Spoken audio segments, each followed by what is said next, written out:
বেশি প্রত্যাশা করতে যাবেন না, লোভী হবেন না। লোভ আপনার সুখ কেড়ে নিবে। লোভী কখনো সুখী হয় না। লোভীর পকেট কখনো ভরে না, যতদিন এটা ভরবে না।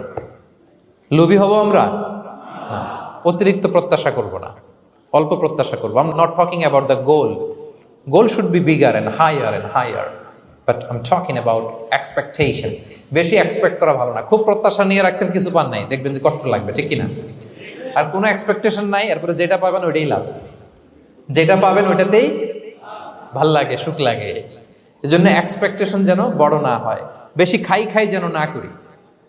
হ্যাঁ, কালকে কি খাবো, পরশু, আগামী সপ্তাহে আমার মেয়ের কি হবে, ছেলের কি হবে, ওদের ভবিষ্যৎ, গাড়ি বাড়ি নাই, এই যে অস্থির, এরকম আসলে নাই। আজকের জন্য বাঁচুন, আজকের জন্য বাঁচুন, কারণ আগামীকালের তো জন্মই হয়নি। আগামীকালের জন্ম হয়েছে, এটা কি আজকে না আগামীকাল? আজকে হ্যাপি হন, আজকের জন্য বাঁচেন, আজকের জন্য প্ল্যান করেন। আগামীকালের তো জন্মই হয় নাই। কালকে সকালে সানরাইজের পরেই না আগামীকালের জন্ম গ্রহণ হবে, ঠিক কিনা বলেন? তাহলে প্রত্যাশা কমান, হ্যাপি হবেন আপনি। ইমাম গাজালি রাহিমাহুল্লাহ একটা চমৎকার কথা বলতেন। উনি বলতেন, তোমার রিজিকে যা আছে এটা 2 পাহাড়ের মাঝখানে থাকলেও এটা তুমি পাবা, আর যেটা তোমার রিজিকে নাই ওইটা অনেক দূর থেকে আনার পরেও হাত দিয়ে নিয়ে 2 ঠোঁটের মাঝখানে রাখলেও ওইটা পড়ে যাবে।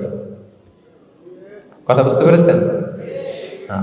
আপনি মাঝে মাঝে অ্যানিমেল কিংডম অথবা জিওগ্রাফিক্যাল চ্যানেলে দেখবেন যে বক মাছ শিকার করে কিভাবে অনেকক্ষণ লুকিয়ে থাকে, হুট করে একটা মাছ ধরে, ধরার পরে মাছটা বাঁচার জন্য ছোটাছুটি করে, বকটাও কামড় দিয়ে এমনি ধরে অমনি ধরে, পরে যায় আবার ধরে, আবার পরে যায় আবার ধরে, সবশেষে মাছটা টুপ করে পানিতেই পড়ে যায়। কারণ এটা ওর নসিবে নাই। কি বলেন? এটা রিজিকে নাই।